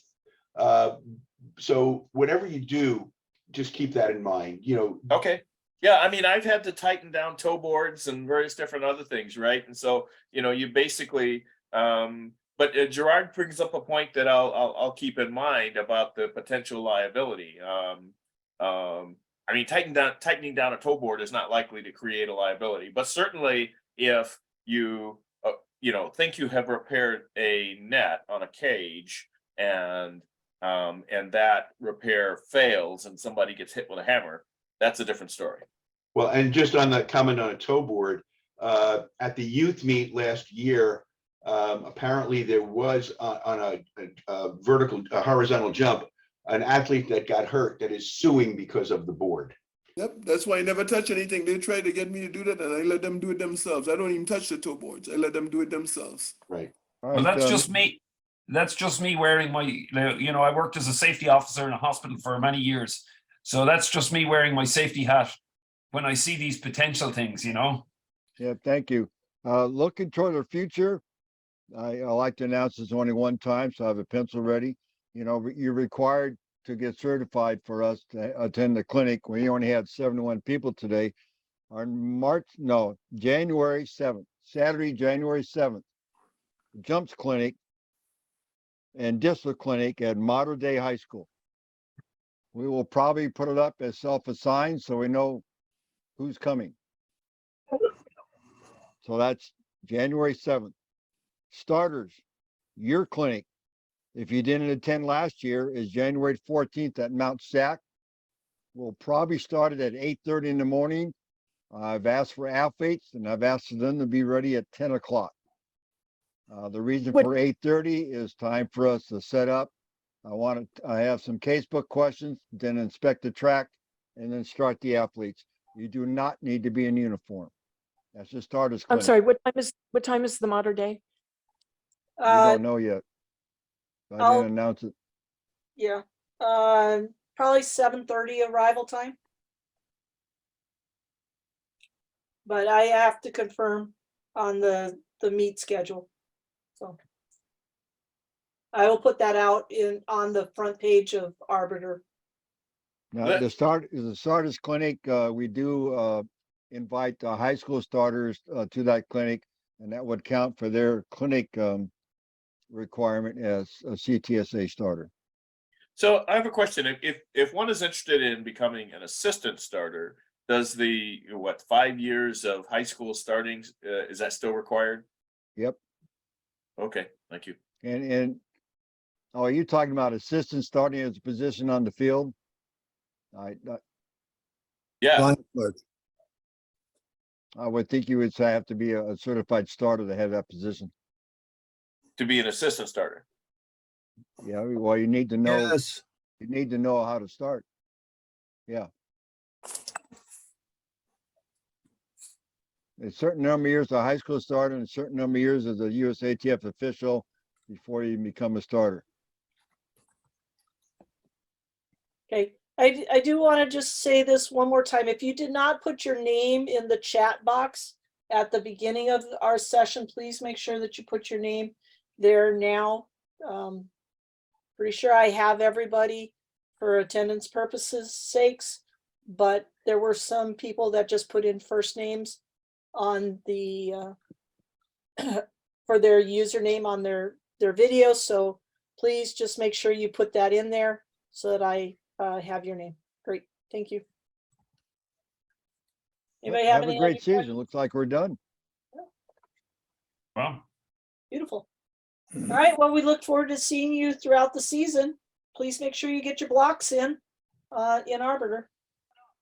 I have a quick question, Faith or Robert. Yep. For the January 7th clinic, do we just show up, or how do we sign up, or? I will be making an assignment thing as a self-assign, and I'll send out the information when that's available, and so that you can go in and self-assign to that. And you do need to be in uniform for that. She means event. self-assigned in Arbiter. Self-assign in Arbiter, yes. Is that gonna be for all clinics? We're The only only talking. additional clinic that would be for like field events Yeah, field is events. the one on January 7. So, Okay. yeah, the other clinic is a starters clinic. Yeah, I'm just looking at Unless the you're interested January. in becoming a starter. No, thank You're you. more than welcome. Okay, not yet. But we'll also make that starters clinic a self-assign in Arbiter as well. So Did can you sign say up. that we should be in uniform or no? On January 7th in uniform, January 14th in uniform not required. Okay, thank you. Faith, can I ask a question? Yes, you may. What's on the travel limits? I noticed that by default it comes in at 50 or 60. What's a number to type in there that means unlimited, other than typing something like 3,000? 150. 999. 999 is what most people. put. 999 would be the ultimate number.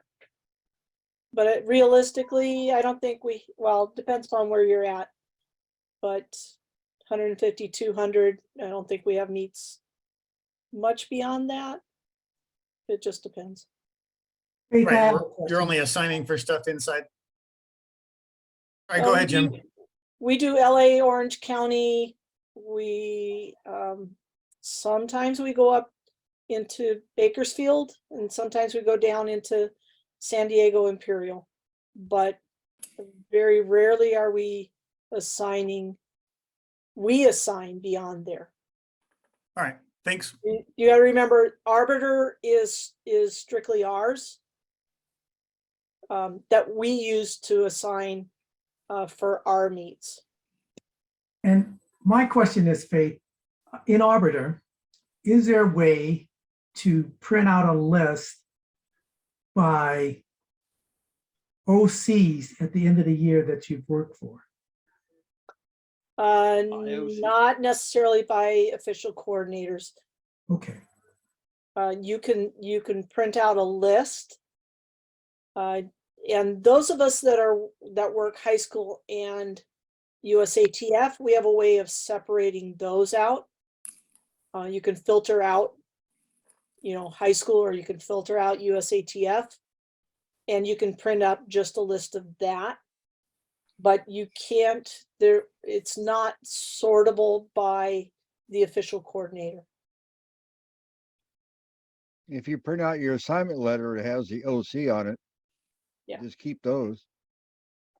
What I like to do is I create a separate spreadsheet to keep track of my meets that I've worked, and as a way of keeping track of who I've been paid from and who I haven't been paid from. You could put on your spreadsheet who the official coordinator was, so that you know who to contact if you haven't been paid.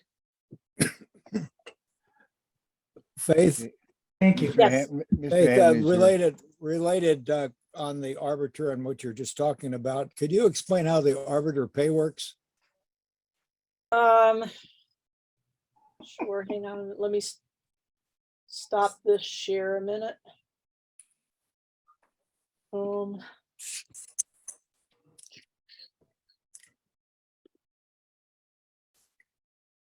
While you're digging that up, so the distance to, if you put up 150 miles in, that'll basically cover from Southern California to San Diego State. And so we have done some meets at San Diego State. So if you put in 200 or 250 miles, that's pretty much all of the area,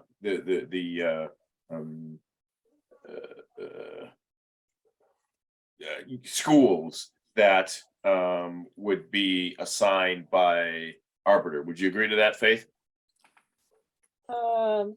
Yeah. I have the probably the two farthest north schools to assign, both Cuesta College and Allen Hancock, if they ever put on a meet, and Antelope Valley. I'm not looking at people far away. So if you are interested in coming up to those meets, and I definitely need your help, please let me know so that I look at you. If you have any business that you need to do in San Luis Obispo or Lancaster that will put you in the town and give you a reason to be there, let me know. Thank you. All right, I'm letting you know, Andy. I'm available. Who's this? Scott Core. Okay. If you're not timing. No doubt, but yeah, there's a lot of days I'm not. Okay. I'll try. So I'm not Is getting this what, it. is this what you want, Jim? Hang on. Yeah. I haven't used it in many years. I think I signed up for it about 5 years ago. And I'm just wondering how it works.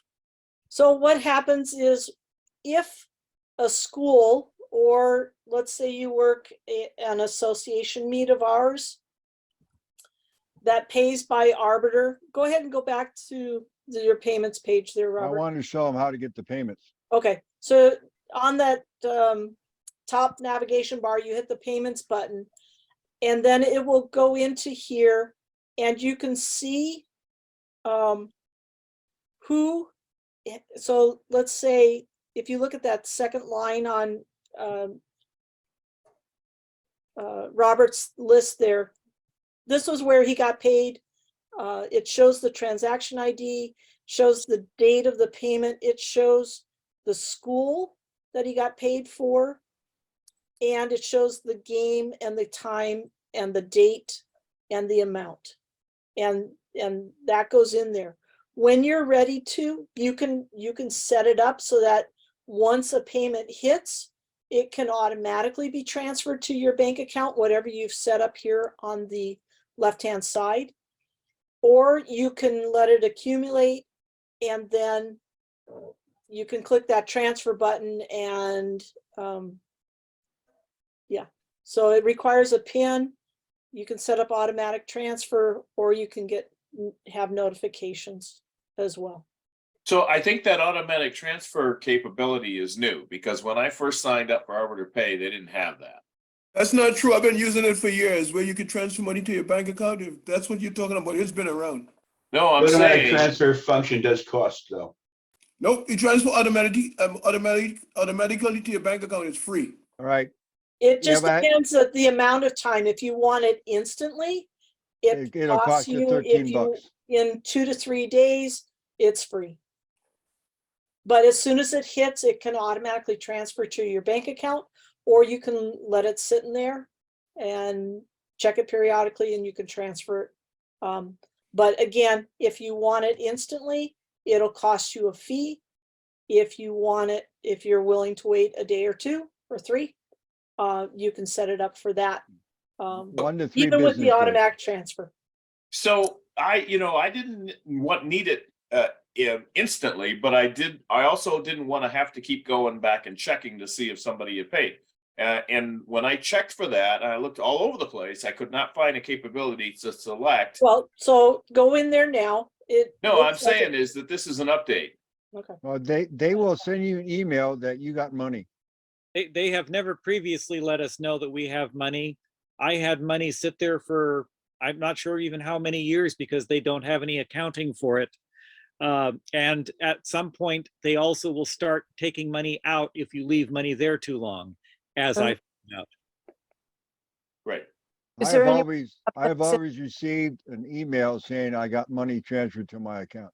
So Andy, what you might want to do is sign on to Arbiter, check your profile, make sure that the email account that you have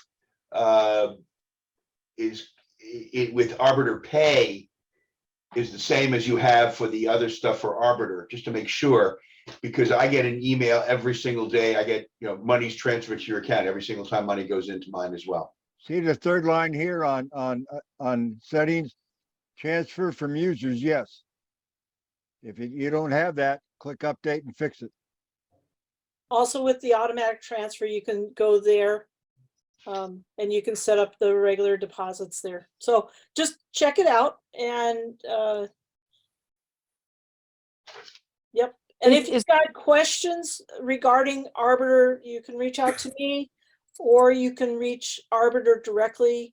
I find it's easiest to contact them early in the morning. They are in Utah, so they are an hour ahead of us. So when it's 6 o'clock our time, it's 7 o'clock their time. Need a number by my name. If you call Arbiter, it helps to have that number. Yeah. Is there any way 108-622. or without giving them your bank account? They can put it on a card for you, but it may cost you. Okay.